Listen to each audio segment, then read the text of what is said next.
বিশেষ আকর্ষণ আপনাদের অত্যন্ত সুপরিচিত সম্মানিত কালীগঞ্জ বড় মসজিদের সম্মানিত খতিব আলহাজ হযরত মাওলানা লোকমান সাদি সাহেব। আলহাজ হযরত মাওলানা লোকমান সাদি সাহেব এখনই হযরত তার মূল্যবান বয়ান পেশ করবেন। আপনারা যারা এদিক সেদিক ঘোরাফেরা করছেন তাদের দৃষ্টি আকর্ষণ করছি, বিশেষ করে অলিনগর ও রূপনগর বাসিন্দাদের দৃষ্টি আকর্ষণ করছি। আপনাদের উদ্যোগে এই মাহফিল হচ্ছে, এই মাহফিল সাফল্যমণ্ডিত করবেন এবং এখান থেকে দোজাহানের অশেষটিকে হাসিল করবেন, এই আশাবাদ ব্যক্ত আপনাদের কাছে করছি। আপনারা সবাই দলে দলে মাহফিলে যোগদান করুন। এখন আপনাদের সামনে মূল্যবান বয়ান পেশ করবেন আজকের মাহফিলের বিশেষ আকর্ষণ, বিশেষ অতিথি, ঐতিহ্যবাহী কালীগঞ্জ বড় মসজিদের সম্মানিত খতিব আলহাজ হযরত মাওলানা লোকমান সাদি। আলহাজ হযরত মাওলানা লোকমান সাদি হযরতকে তার মূল্যবান বয়ান পেশ করার জন্য সকলের পক্ষ থেকে বিনীত অনুরোধ করছি।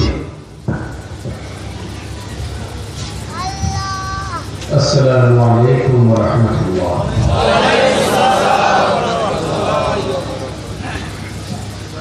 الحمد لله نحمده ونستعينه ونستغفره ونؤمن به ونتوكل عليه ونعوذ بالله من شرور أنفسنا ومن سيئات أعمالنا. من يهده الله فلا مضل له ومن يضلله فلا هادي له. ونشهد أن لا إله إلا الله وحده لا شريك له. ونشهد أن سيدنا وسندنا وحبيبنا ومولانا محمد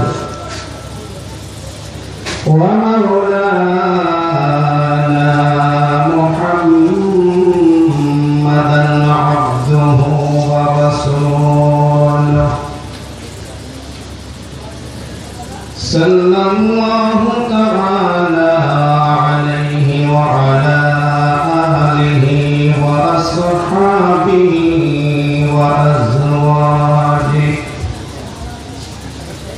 وأزواجه وأهل بيته وسلم تسليما كثيرا كثيرا. أما بعد فأعوذ بالله من الشيطان الرجيم. بسم الله الرحمن الرحيم. قل يا عبادي الذين أسرفوا على أنفسهم لا تقنطوا من رحمة الله إن الله يغفر الذنوب جميعا إنه هو الغفور الرحيم.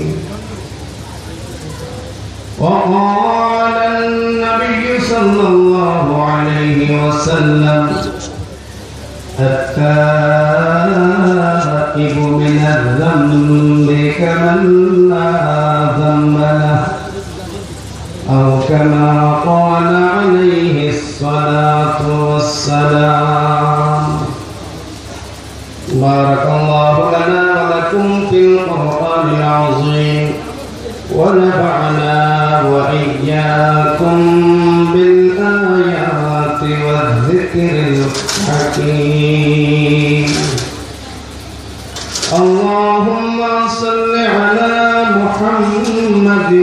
وعلى آل محمد كما صليت على إبراهيم وعلى آل إبراهيم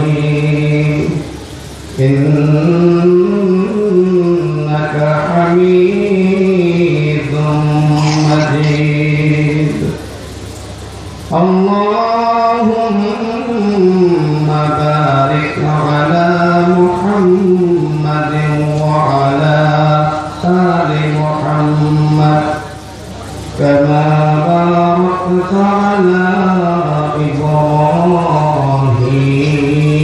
إبراهيم وعلى آل إبراهيم إنك حميد مجيد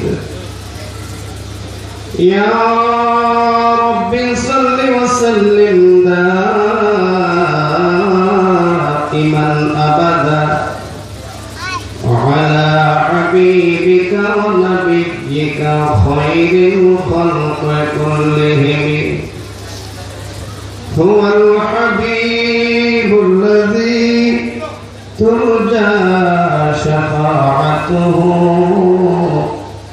لكل هول من الأهوال مقتحم بلغ العلا بكماله كشف الدجى بجماله حسن جميع خصاله صل عليه وآله بلغ العلا بكماله كشف الدجى بجماله حسنت جميع خصاله صلوا عليه وآله رہ گئی ہے رسم ادا رہ گئی ہے رسم ادا روح بلال نہ رہی فلسفہ رہ گیا تلقین غزالی نہ رہی بلغ العلا